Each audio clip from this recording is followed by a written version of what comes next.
Here we go. Okay, we are in the middle of chapter 38. It is the Chitas for the 28th of Adar 2 or the 9th of Nisan. If you have the old-fashioned standard print, it's just page 104. If you have a different print, it's a different page. In this chapter, the Alter Rebbe has started to talk about the instinctual love that a person feels for Hashem, and why, as an illustration of that, angels and animals, seems like an odd combination, but angels and animals are... Rabbi? Yes. I'm so sorry. Are we in 38 or 39? We are in chapter 39. Okay, thank you. Okay, sure. Yep. As a result of that, we are, or the similarity, I guess we should say, between the animal and the angel is that they simply act out of instinct. And the sort of downside, I guess, if we could use that phrase, it's a little harsh, of the angels is their inability to expand or outgrow their natural intuitive stature. Like an animal. An animal never does anything wrong. It may do things that we don't like raccoons knocking over the garbage, but you can't consider it a moral failing of an animal because that's simply acting out of its instinct. And an angel as well. Unlike human beings who have the capacity to outpace their inevitability, to outgrow their routine, to do more than they simply are pre-programmed to do. And so far, we have talked about how we are born into the status called Asiya.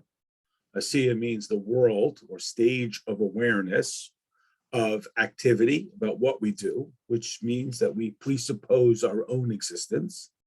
And then we have the ability, if we will act out on our emotional capacity to do more than simply have an intuitive level of love for Hashem, to get to I call it supernatural, that is beyond our nature relationship with Hashem, codified as the world or stage of awareness called Yetzirah, excuse me.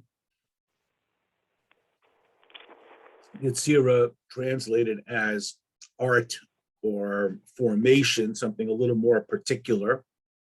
And then if we can engage in our intellect and not again how many pages of Torah we know, but rather the capacity to imagine that there is something greater than simply myself, this is elevating us to a stage of awareness or a world called Bria. Now, in today's piece of the section, we're going to be learning about getting to the level of Atzilus. There's one other recap note that I think is important, is that, quote unquote, and I know it sounds very like harsh almost, but even if all we do, and I know that sounds like it's diminishing, and I don't mean it that way, is maintain our intuitive love for Hashem, we should not be disappointed and say, well, what am I doing? I'm just acting out on my nature, so I'm no different than an animal who also acts out of his nature. Well, I am also no different than the angel who also acts out of his nature. Ipso facto, we should not consider ourselves to have, I'll use this term, failed, when all we have done is act out of our nature, because even acting out of our nature is a success due to the constant struggle and battle with our Yetzer Hara and the world all around us that is trying to bury that natural level of love. So where we are now, in the middle of chapter 39, is going to be focused on the world of Atzilus. Now, hopefully everyone remembers the concept that from the essence of Hashem down to the physical world, there is a spectrum. That spectrum is called the process of tzimtzum, which translates as to contract, or something like that, that is to hide the overwhelming presence of my existence, the parent with the homework. Hopefully everyone remembers that analogy. And the most profound degree of awareness, the least amount of obfuscation, the most subtle of all stages of awareness of all olamais, is the world called Atzilus. And the root word there is the word for next to, Eitzel. I am next to Hashem. And as such, I am aware of the godliness all the time. Now, generally speaking, Atzilus, as we will see, is the place for tzaddikim. So we might ask the question, so to speak, why is this even in the Tanya? The Tanya is the book of the Beinoni.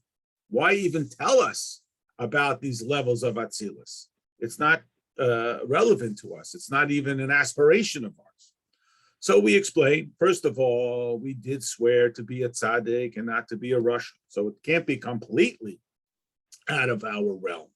And as we talked about, why then do we make such an oath if it's not even possible? It's like asking me to swear that I'll be taller. It's not within my ability to do it. So we explained, well, first of all, you may be able to touch it. You may be able to have minor experiences.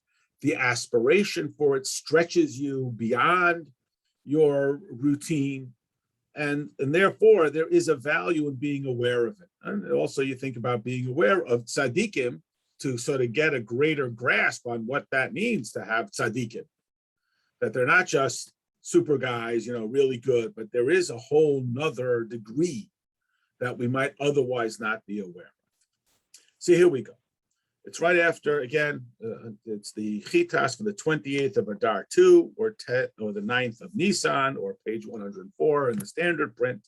Here we go. V'olam ha'atzilus, the world, and again, the term olam translates as world, in our context means the stage of awareness that is described as atzilus, where I am totally aware of Hashem. Shehu l'mayla mi'aseichel v'hasaga v'havana, which is beyond the intellect and the analysis and the grasping, the seichel nivra, to a human's seichel. Because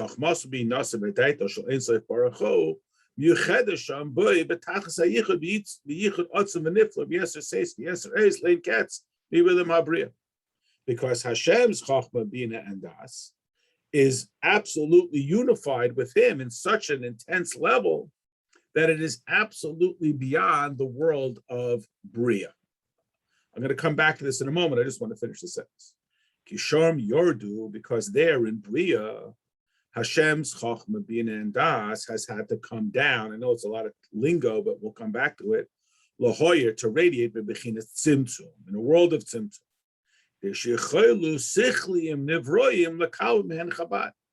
In order for human seichel to grasp them. Liedas Hashem, to know God, ulahavin, and to understand, ulahasik, and to grasp, eza hasaga, some grasping, or in of the infinite light of Hashem. According to human capacity, Shem Balik Vul, who are limited entities, Vatachlis, and have an objective. Otherwise, they'll become totally surrendered in their existence. They won't even be creations anymore. They will go back to their origin, in their root, which is Elikus. Okay, I know it's a lot of lingo, so let's back up. Innately, as we mentioned, the entire process of creation, going from infinite Hashem down to finite human beings, where we have math and we have contrast today, tomorrow, yesterday, up, down, here, there, etc., which are not indigenous to the infinity of Hashem. Hashem is infinite, can't be defined, and we are finite. So there is this spectrum, and the spectrum has four primary, general, identifiable stages called the four worlds. When we come into this world, when we look around, touch, feel, see, again, evening, morning, day one, day two, all of that process that begins with creation, all is in the world of activity. And in order for there to be activity, there has to be the actor and the acted upon. There has to be a creator and a creation. There has to be distinction and separation. There has to be the person and the raw material. This is the stage of sort of natural awareness. And this is what leads basically our entire world to function on a system that is what's the most profound way in which I can impact the world. It's not evil. It can be there too. That's the deteriorated form. But it's not innately violent or greedy in a nasty characteristic, but it is predicated on the presumption of my existence. I am here. I exist. And everything else is validated as it affirms my existence. And again, if you think about this with a child begins with their own existence, and everything around them is identified by their own existence. And if you bring up a concept that's so completely out of their awareness, it might as well not exist. Meaning, at a simplistic level, if you talk to the child about what's going on in another country, he has no interest, he has no awareness, and the only prompt that's going to make him concerned about it is, well, this could affect you. Oh, in that case, I'm interested. In other words, again, at an overly simplistic level, why should I care what tax law is in a foreign country? I don't live there. Oh, well, as a result of that, that's why, et cetera, the butterfly effect and all of that. Again, validation of all substance is how it affects me. That's the way it begins. Our objective here is to quite literally get over ourselves, to recognize that there's something greater than ourselves. The mechanism through that is first through a desire to be connected to the infinity of Hashem. We presume that since a Jew has an actual part of Hashem embedded within them, that we are not only human, we don't only function with our human character, we also have a divine spark or capacity or presence that longs to be reunited with its origin and its essence. And as we've talked about so many times, the flame wishes to leap off of the stick that keeps it here in this physical world. The neshama longs to be connected with the infinity of Hashem. But the body is constantly dragging it back down and saying, why should I be interested in that unless there's something in it for me? Why should I care about anything unless it has some impact on me? I know that sounds incredibly harsh, but again, even in more subtle formats, it is still validated by my existence. Something is significant because of how it will affect me. Doesn't mean I wish evil on them. It doesn't mean that I have no interest in them at any level, that he's dismissive, but essentially, what does it have to do with me? Why are you calling me? Why are you telling me? So as we move up the ladder, we become aware that there is something outside of myself. And that awareness begins with a world called Yetzirah. It's a little less about me.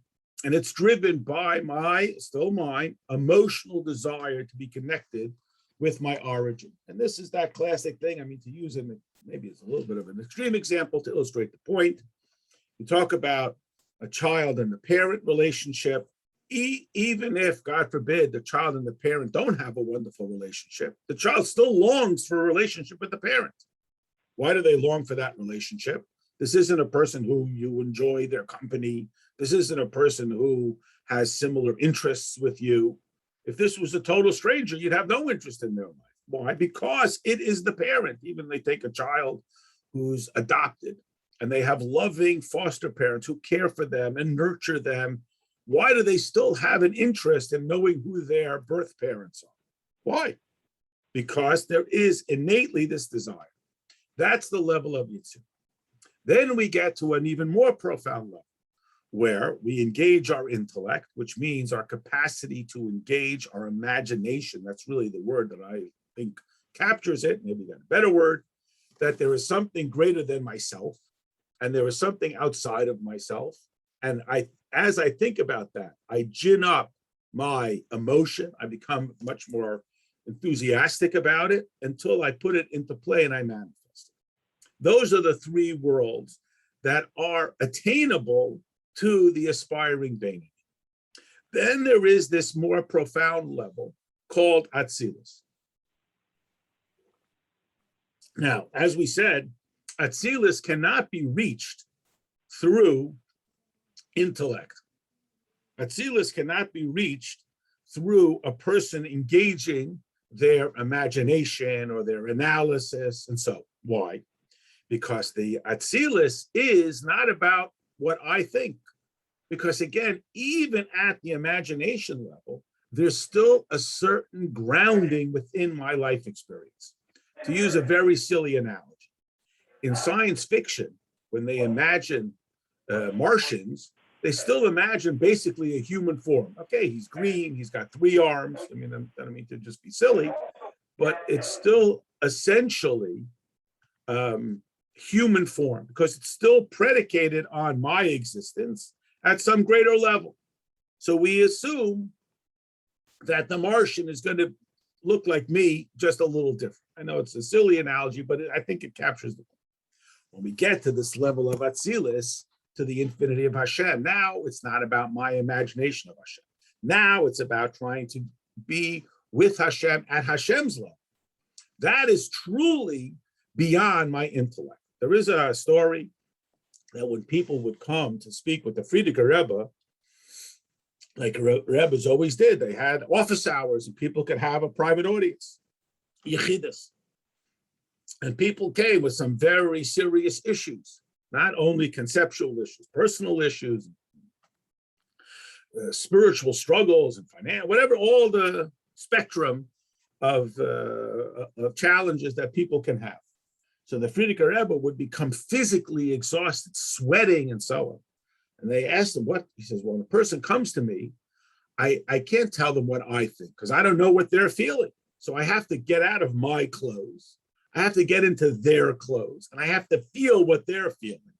Then I have to get out of their clothes and get back into my clothes so I can help them. Because as long as I'm in their clothes, I'm feeling what they're feeling. I feel it's hopeless.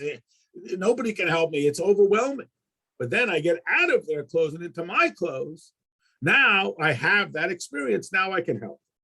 So in order for us to truly, I'll use this word, maybe it's a little hokey, transcend, it's kind of a pop word, but I think it is appropriate here, to transcend our human experience and have an Atzilus experience, we must be willing to forego all of our clothing, even our intellect, which is a scary thing. To use it perhaps in a less dramatic spectrum, as people are making their progress in their closeness with Hashem, they will sometimes run into an issue that they're not willing to give up about themselves. Not that it's a bad thing. So they gave up their favorite restaurant to keep kosher. They gave up their weekend plans to keep Shabbos. And they gave up all their money to send their kids to yeshiva. But there's something that's they're still holding on to. That's still the animal soul says, but that's who I am. And right, but that's the holdback to my coming closer to a unity with Hashem, not just closer, to a unity with Hashem, because there's still something that's a holdback.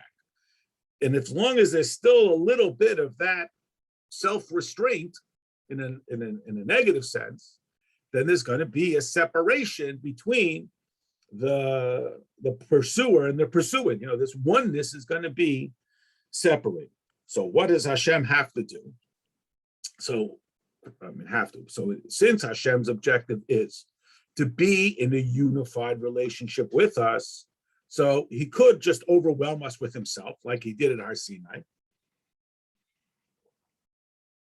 Or he could be so mitzamtzem, he could so restrain his expression of self that he can manifest himself down here in this world and give us an opportunity within this world, flaws and all our mistakes, all our imperfections, all our, I use the term mishigas, all of our stuff, to still be in a unified relationship with the infinity of Hashem through mitzvah performance. So Hashem contracts, he's mitzamtzem himself, so that we can be connected with the infinity of Hashem without losing our existence. The alternative is like the two sons of Aaron who said, you know, I don't want to be bothered with this world. I give up, forget it. I'm pulling my talus over my head, and I'm going to just be aligned with the infinity of Hashem. I'm just going to hunker down. I'm going to shtetelize. I'm just going to hide, whatever you want to call it. And in that way, I am going to be unified with Hashem. And there's a great comfort in that. And maybe that's what Shabbos is. Maybe that's what Yom Tov is. And that's what Yom Kippur is. And then you got to spin out of that and you got to go into the world. Not only because the fact is this is where we live, it's because that is where we will truly find the unity with Hashem. Otherwise, we cease to have any existence, which I know it sounds bizarre, but that may be more pleasant. And sometimes probably we all feel like, you know, I throw my hands up, forget it. I wish I never was even had to deal with this whole physical world. And instead, we become unified with the infinity of Hashem. This tzimtzum, this that Hashem withholds himself, is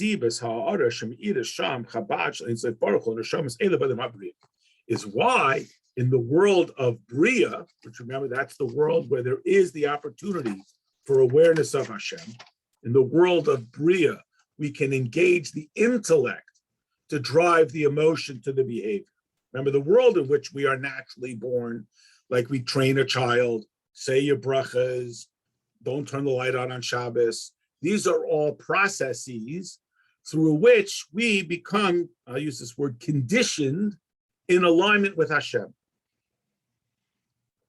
As we, I'll use the word mature, we want to have more than just a compliant level with Hashem. It's necessary, like learning your times tables. You just have to learn the data. As we mature, as I said, we develop we hopefully act upon our innate desire to be closer, like the parent with the child. So initially the child is obedient to the parent because they trust the parent, because they have to, because they don't even think about it. That's what my mother said. That's what my teacher said. But hopefully, as they grow, they get a little more, I'm using the word maturity, maybe that's harsh. They long to be close with their parent for who their parent is, not just for the pragmatic. That's the world of Yetzirah. Then they can engage their intellect, not analysis, but their imagination, that there's something greater than simply what their stimulated experience is. And then, and at that Bria level, and this is a two-handed demonstration, the two come together. That is, Hashem tzimtzums himself down to make himself accessible in Bria, and we elevate ourselves to through our intellect. And again, when I say intellect, I know it sounds like, well, how many pages of the Torah do you know? It doesn't mean that. To be united at the level of Bria. If we want to get beyond Bria, that it just is. We just want to be close with Hashem, like the Alter Rebbe was overheard saying, I don't want your Gan Eden, I just want you. Or like a child who says, I want my parent. Well, what do you want? No, I don't want something. I just want you. You know, when we are young, we don't need our parents. We need parenting. We need someone to teach us how to I don't know, make food, make our peanut butter and jelly sandwich, how to drive, how to sit nicely, and so on. But as we grow up and then we become our own independent person, we have a longing for the parent, not for something that I'm going to get. Not, I need this. We need this is this need for the essence of Hashem that we are talking about here. So till this point, we talked about to the level of Bria. Now we're getting to Atzilus. In the world of Atzilus, or the stage of awareness of Atzilus, it's not about my imagination. It is simple oneness with Hashem. It's like knowing that you are exactly where you need to be. It's an absolute frictionless, anxiety-less alignment with the infinity of Hashem. It's not such a tzimtzum. Now, when we say it's not such a tzimtzum, I mean, there's still some tzimtzum because it's still the infinity of Hashem and still finite people. Seichel, intellect, is not going to work there. That is not going to be explicable. And we live in a society, the world, that says if something is illogical, it's bad. We say that's stupid. We don't just mean it's illogical. We mean it's not appropriate. And Torah doesn't take that perspective. Well, and for this reason, less intellect cannot reach to this level. So, we're all about learning. We're all about learning. Torah puts such a premium on learning. But sometimes there's some level that's higher than learning, that's higher than intellect. And therefore, who model it tzaddikim hagadoy live. This is where the great tzaddikim live. It's not some intellectual thing. Now, I think I've told the story before. I met this guy once, and he was telling his story about how he was convinced that Torah is the right way. He's convinced, and he kept on emphasizing this idea. So I said unto him, in my best rabbi voice, I said, if I could convince you that Torah is not right, would you go to McDonald's tomorrow? And he said, absolutely sincerely, no, I go right now. If you could convince me. So again, if I convince you that I got better children for you than your children, so will you discard your children for the better children? Now, I know it sounds ridiculous, but if you think about it in our society, this is not that uncommon. People ironically sometimes have a greater commitment to their grocery store than they do to their family. They always shop there, even if they don't have the things they want, but they'll discard their family for a pursuit of something better. Now, this is the character. It's not about something that I have figured out. I engage my emotion, I engage my intellect, and then the person can reach to this stage of awareness that's not predicated on intellect. This service, this alignment with Hashem at this level of absolute awareness is far greater.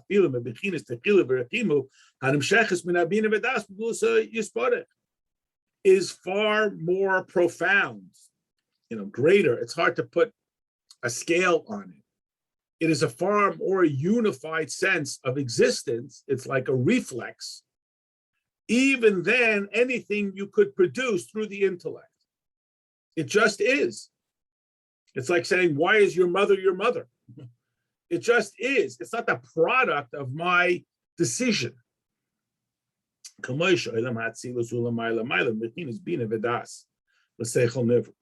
Just like Atzilus is far greater, and again, not just better in a progressive sense, like 10 is bigger than 9. It's a whole other degree of awareness. It's similar to what we talked about far earlier in Tanya about the progression of love. We start off with a love born of this world. I look around the world. I see the masterpiece that is creation. I see the fact that I'm alive, which is really important to me. And I recognize that Hashem is the source of this masterpiece, and Hashem is the source of my existence.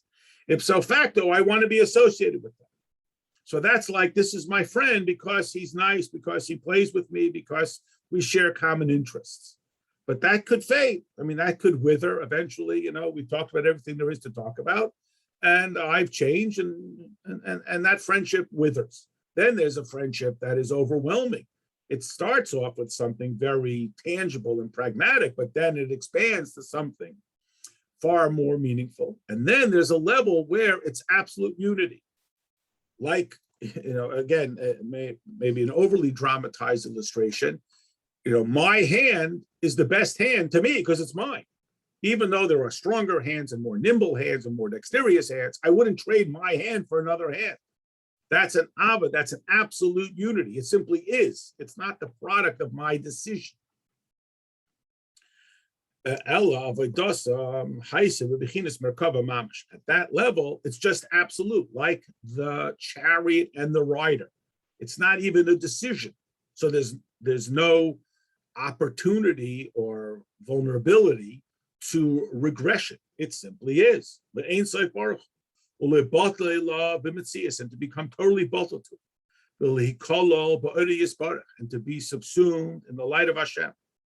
They, the person, and everything about him. So again, we start off, I'm here. If you put on tefillin, you'll bind your arm and head to Hashem. Oh, okay, I want to do that. You know what? Life is not just about me. Isn't there something more? I don't want to only be self-absorbed. So we have a longing for Hashem. All good, I'm not disparaging. Then we engage our intellect and we say, there's so much more than just my intuitive love. But now we've reached a level where there's no separation. It's not I have thought. It simply is. It's like a reflex. I think this analogy we've talked about before, it's like you're learning how to read. You remember a child, they're sounding out every individual letter, then they're forming it into a word. And then at some point, you don't even see the letters, you just see the word. You don't see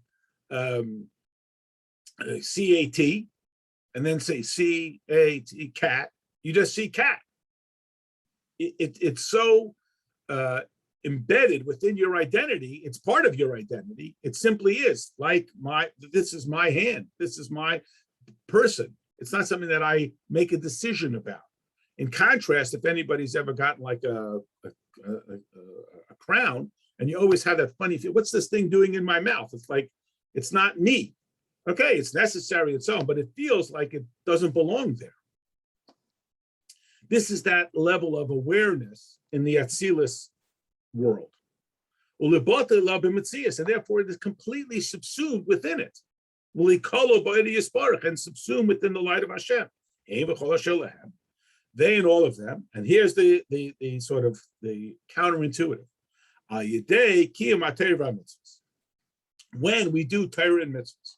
So it's not just that I know how to read, it's that I read.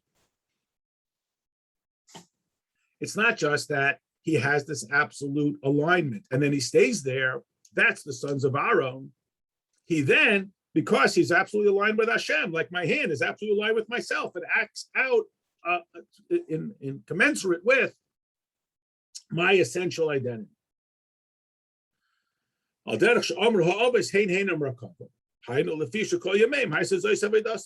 our avos, Avram, Yitzchak, and Yaakov, they were this complete tool within the hands of Hashem, a chariot, literally, because all of their days, this is what they did.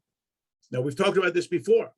When we refer to Avram, Yitzchak, and Yaakov as our forefathers, we don't just mean they're the originals and they're the great icons. We mean that they're fathers and we are children. And just as apple trees beget apples, fathers beget children. So we have their spiritual fabric within us. And that's why there is a value in talking about this level. We're like, I'm lucky if I get to Yetzirah. This is like, excuse me, you gave me the advanced and I'm just, at the simple level. This is not for me. But yet it is for us, again, at some level, aspirations, expectations, because they are our fathers, we are their children, we have and are embedded with the fabric, about spiritual DNA, that chemical reality that exists within us. However, and whenever you see a period and an if you have the original print, I don't know if it's communicated that way in the lessons in time. It means it's a real hard break, because the Alter Rebbe, as he often does, he sort of gives us, the 5-star, and then we go. I says, okay, let's dial it back down. One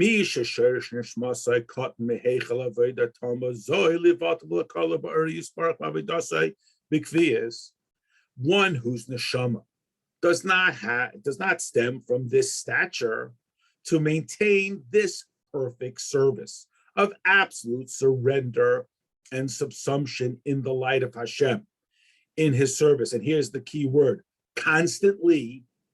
Ding, that's me. We all raise our hands. Okay, right. Oh, okay. This is the rock, though, the Alter Rebbe says. He doesn't let us off the hook entirely.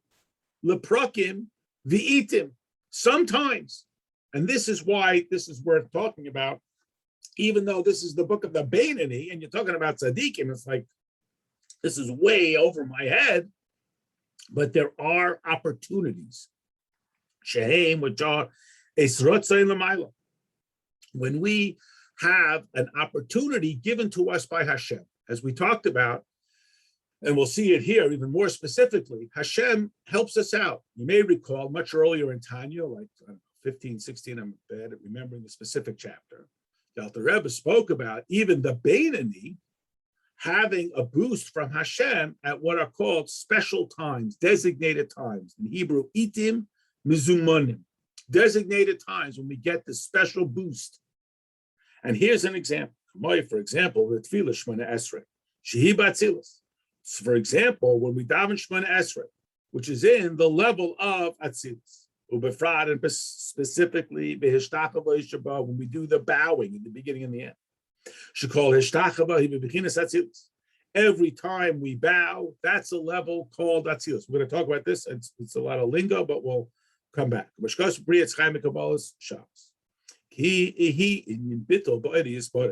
it means to have bittul.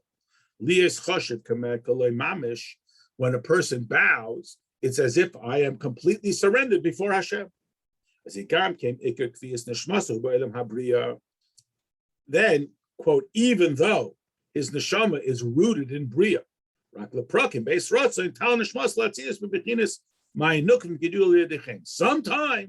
sometimes he gets this booster to a world of Atzilus. He gets to visit it, like we talked about last week. He gets to be a tourist. He gets to see it.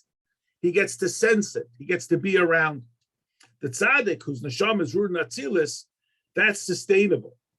But the rest of us, we can have a peek into it. Now, the Alter Rebbe here made a specific reference to the time when we daven Shemona Esrei. So let's back up here and see the way this works. When we wake up in the morning, the first thing we are supposed to do is to recite the Moida Ani. That is, my immediate awareness is myself. I am, I exist. And therefore, I have to counter that with Moida Ani. I acknowledge Hashem. I put my own self aside, or I exist in the service of Hashem. I exist in gratitude to Hashem. I exist because of Hashem. Again, my immediate awareness, my reflexive, spontaneous identity is, I'm here. And I need to counter that. You know, there's other people. Don't just think about yourself. There's Hashem, there's something besides yourself. Then we move into the davening, and we begin to talk about what Hashem has done. We try to sort of get ourselves over it. So as we're reading the Psuke, the Zimra, the verses of praise, mostly from Psalms, and we're talking about all the fantastic things that Hashem does, we are trying to get ourselves outside of ourselves, to get a little emotionally enthusiastic about being close with Hashem. Again, the child, I'm here. My mother makes me breakfast. Look at all the other things your mother does. Oh, okay, I start to think about it. Then we get to the Shema, where we start to have a more contemplative awareness. Not just that we are thinking about or talking about or getting inspired or emotionally enthusiastic about our love and fear of Hashem. Now we're engaging our intellect. When we get to Shemona Esrei, one of the reasons why we stand with our feet together, reminiscent of angels who stand with their feet together and in total surrender. So rooted, but the downside is he can't progress, but rooted in this absolute surrender. And as such, we should really be mute. We should just be standing there. But we say in that opening line, Hashem, my lips open up and my mouth speak your praises. And then when we do the bowing, it's a total surrender. So at that moment, it's an absolute and complete alignment of the infinity with Hashem. There is nothing else. It's not about me. It's not.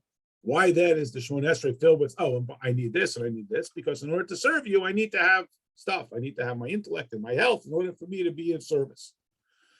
Which is why on Shabbos, the Amidah part is so much shorter, because it's not about asking for anything. It's simply talking about Hashem. It's in a total alignment. It's only about Hashem. It's not about me at any level. It's a total merkava. Like we imagine, the surgeon. It's not about, well, I like to do this surgery. It's about the patient, completely and totally. So these are opportunities we have to be, yes, like a tourist. We get to see it. We get to see it. Maybe it's on Shabbos, maybe it's on Rosh Hashanah, maybe it's Yom Kippur, maybe you go to Teretz Yisrael, whatever it is, you get right. It's not something that most people who are neshamas are not of such a stature can have constantly. That's the key word, kvias. It is something that you can observe. You can be, like I'm saying, like a tourist. You can see it. The chapter continues, schar mitzvah, mitzvah. So that we have a rule of thumb that the consequence of a mitzvah is the mitzvah, or sometimes it's translated as the reward of a mitzvah is a mitzvah. Now, what this means ranges from, you should just be happy, whatever you have, to be happy with. That's one interpretation. Another interpretation is the consequence of the mitzvah is like the word mitzvah, which means to bond. You become bonded with Hashem. What is it that you get of it? You become bonded. But here the Alter Rebbe takes a little bit of a different aspect of it to give us some insight, which is that from the consequence of the mitzvah, we get a little bit of insight. Now, the Alter Rebbe is going to warn us against this competitive thing. Well, which one is more important? Well, this one carries that punishment, this one carries this reward, and we try to do a little reverse engineering. We just had it actually in the parsha 2 weeks ago where the Torah tells us repeatedly, don't eat blood. And they ask, why are they making such a big deal? So there we say, you see that even blood, which is naturally disgusting and nobody wants it, you get such a great reward for not doing it. So again, this consequence thing, you think about when you're trying to put together something, this one little screw, it doesn't even cost a half penny, but you lose it, the whole armor falls down. So you can't know. And the Alter Rebbe warns against this. And he says, we don't know, we don't have any engagement in these hidden matters. What is the consequence of this mitzvah versus that mitzvah? We don't know. But that's for tzaddikim at this loftiest of levels. Why is it that when you do Control C, it copies, and when you do Control V, it pastes? I don't know. Some genius guy knows. He could tell you. I don't know, but that's not for us. Ra kind of goes slow. What do we know? What do we see? Shacharem kol adam yimshay, that everybody is drawn towards this. Leida nemonis muhus madregas avodas Hashem b'dechilu b'rechimu b'skalas libay and b'shachas minabina v'hadas b'dulas eitzay baruch. That a person is longing to have this level of awareness, of knowledge, of the essence and fabric of Hashem, when we serve Him with reverence and love, that is revealed in our heart, that is drawn down from our analysis about the infinity of Hashem. Its place is b'yud spiris de bria. It is in bria. Why is that? And again, the stages of awareness. When we serve Hashem with our intellect, and again, meaning that our intellect gins up, it inspires this level, it propels our relationship to be in the stature of bria. And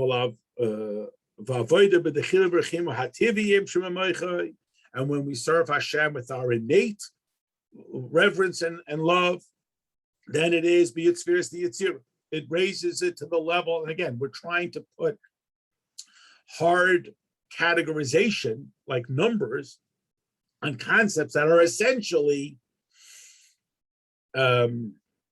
infinite. So it's a tricky game, this thing, trying to put, again, definitives on something that is innately beyond definition.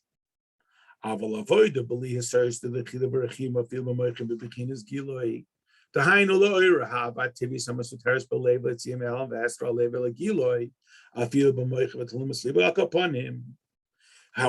we simply serve Hashem with, that's what we do.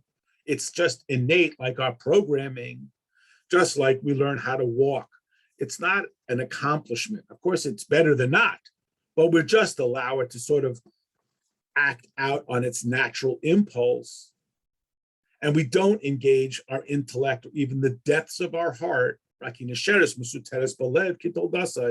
just remains in our heart, and we just do it because, which is a lot of what the people who came to the Alter Rebbe initially were dealing with. They were not feeling it. They said, look, I'm doing everything. These people who came to the Alter Rebbe in Russia in 1790 were keeping kosher and davening and mezuzahs and tefillin and kashrus and sukkahs and Shabbos and so on. And they were doing it. And you asked them, why do you do it? And basically their answer was, I don't know, it's what we do.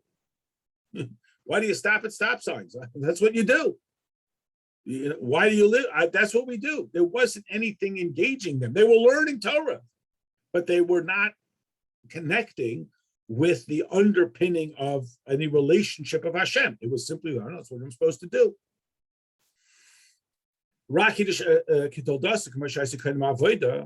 He just allows it to act out without there being any working of it, just to be, quote, natural. And in this context, natural is disappointing. That type of avodah stays here in this world, and it's still a world of detachment. It's me and Hashem. I do what I'm supposed to do because that's what I'm supposed to do. But there is no connection. So why would I imagine that there's going to be any emotional relationship between myself and Hashem? And again, sometimes we over anticipate this. I mean, again, not to get too far afield, but we live in a world of where loneliness is this great difficulty, especially with all this craziness. And we think, well, why am I lonely? I go to work, I have coworkers, I'm on the bowling team, because if there's no effort made to create a relationship, then co-working is not going to create a unity between the two people, because each guy is doing his thing, and then they go home. So this is what the Alter Rebbe is saying. If you're not working on, and maybe it sounds a little cliche, you're not working on the relationship side of Hashem, just doing the mitzvahs will not innately create that. You'll still be a separated world where there's God and there's me, and I'm doing what I'm told to do. And it's the world of pirud, of separation. There's me and it's two separate ideas. It's very shallow. It's not making any, it doesn't have the strength, the capacity to change. The fact that I work together on this project with this person and we're spending all our time together, that's it. Once I finish the project, we go about our own business. And we make this mistake often. We think that there's a real closeness there when there isn't. It's just mutual activity. If I'm sitting next to someone on the plane and we're going to sit here, and even if we chat, we have a lovely conversation. That's it. They go there, they go to their world, I go to my world. Because there's no effort made, again, I know maybe it sounds a little cliche, on the relationship. Like it says in the Zohar, if there's no reverence and love, my avodah, my service does not become elevated.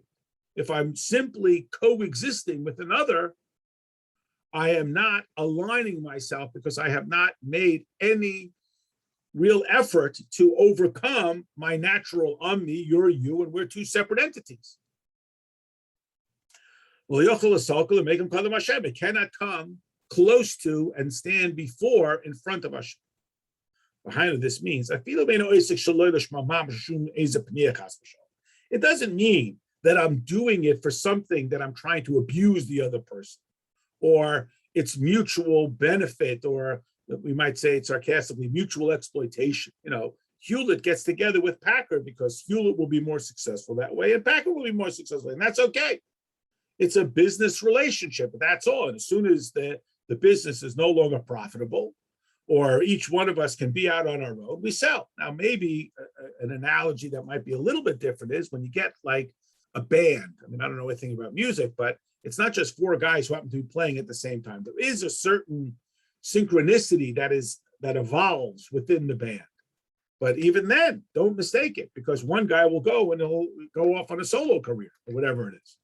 And it isn't truly a unity, because unless that is the direction. Now, again, the Alter Rebbe says, we're not talking about a person who's doing mitzvahs, they're going to get goodies. So, of course, how much are they doing?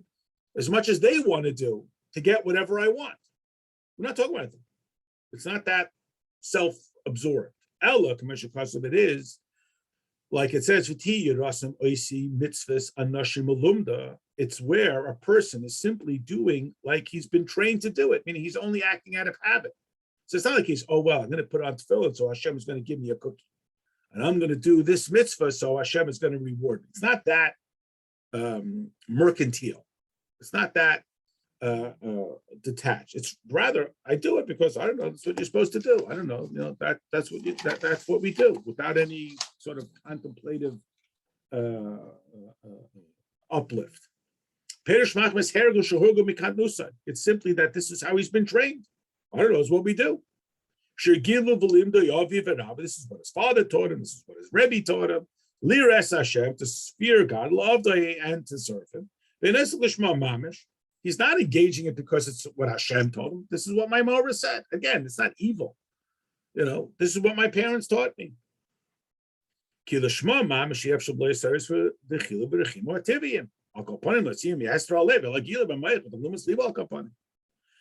In order for there to be lishma, I have to do something about it. I have to work on the relationship. I have to stimulate this at least natural love and fear.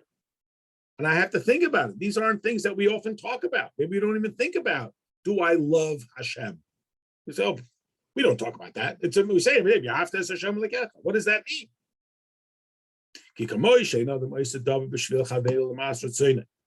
When am I going to do something for someone else? Now, the taxi driver does what you want. He takes you where you want to go. Not because he's interested in you, and that's not a bad thing, because you're going to pay him. Fine. But what about if I want to do something for the other person? Do I want to put aside myself for the other person? Unless I have love for him or reverence, not feel like he's going to punch me in the nose, because then it's about me. I don't want to get punched in the nose. So I do what he says, but I have reverence for the person. Similarly, I'm not going to be doing anything exclusively for Hashem. And thus, as I describe it, working on the relationship as opposed to this coexistence, unless I'm going to think about my love of Hashem and my fear of Hashem. But we don't tend to think about that.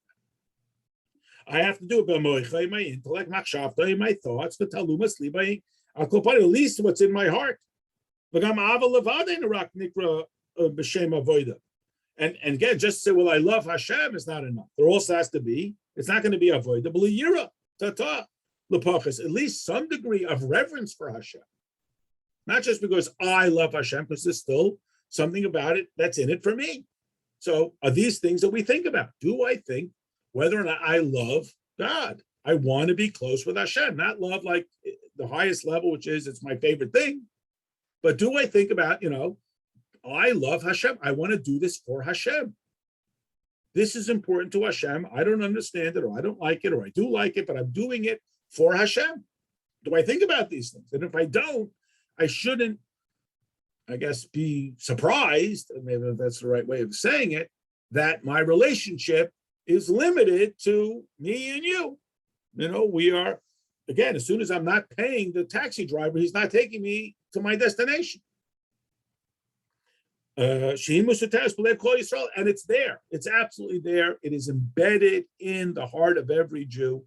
It's part of your standard equipment. It comes with you, whether you think about it, you noticed it, or not. As we will explain. What if a person is now doing the mitzvahs literally not for Hashem? Not that he's not thinking about it. He's sort of just acting out of habit. But he's thinking about it, and he's thinking about essentially what's in it for me. He's doing it for something to the side. He wants to be a scholar. He wants to get all A's. He wants to be first in his class. So now, of course not. Why am I doing it for you? It's like the kid. I have to do 100 good deeds to get a reward. So can I do?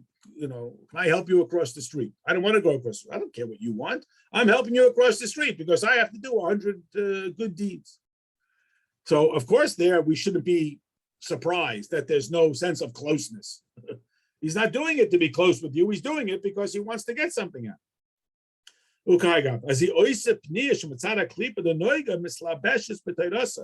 Then that self-interest saturates, I'll say poisons the whole relationship.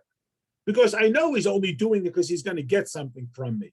So again, if I'm really eager to get to my destination, right, I'll give him money. He'll take me where I need to go, fine. But if he's portraying it as if he really wants to do it for me, but I know that he really wants to do it for himself. So, don't do me a favor if you're doing it like you're doing me a favor. On the contrary, it creates a tension between us. And then that Torah study or that mitzvah that he's doing, he's done it for himself. It remains detached from Hashem. It hasn't brought him closer to Hashem. If anything, it sort of disrupted his relationship. But when he'll do tshuva, and he'll heal the world, when he returns to Hashem, that Torah that was sort of trapped over there will come with him and become reunited with the infinity of Hashem. And that's why our sages do recommend that even if a person says, well, I'm not really doing it for the purity of godliness, I'm doing it because I want to get something out of it, still do it. Still do it. Meaning, first of all, I get to my destination. Yes, even though the taxi driver just is doing it for money, he's not doing it because he's my friend. Well, the fact is, I'm getting my objective met, so there's a value. So the world is becoming a better place. And there's always opportunity to redeem. That it's been diminished, it's been sullied, but it can be redeemed. But if I don't do it, then I can't redeem it. And our argument is that even if we start off doing it for myself, we will mature beyond it. That buried deep within it, we really do want. That is truly what we want. Excuse me, are you Jewish? Yes, you want to do the mitzvah. That's truly what you want. Eventually, everybody will be brought close to Hashem. Nobody's going to remain forever banished. And all of that bag, those bags and bags of mitzvahs done for myself can then be transformed and turned around. But when a person does, as again, probably the original audience, and maybe we can relate to, we do it as it's called stam. We don't think about it. We just do it because that's what we do. We just do it. It's not this whole spiritual emotion. It's just this. We just do it because that's what we do. Then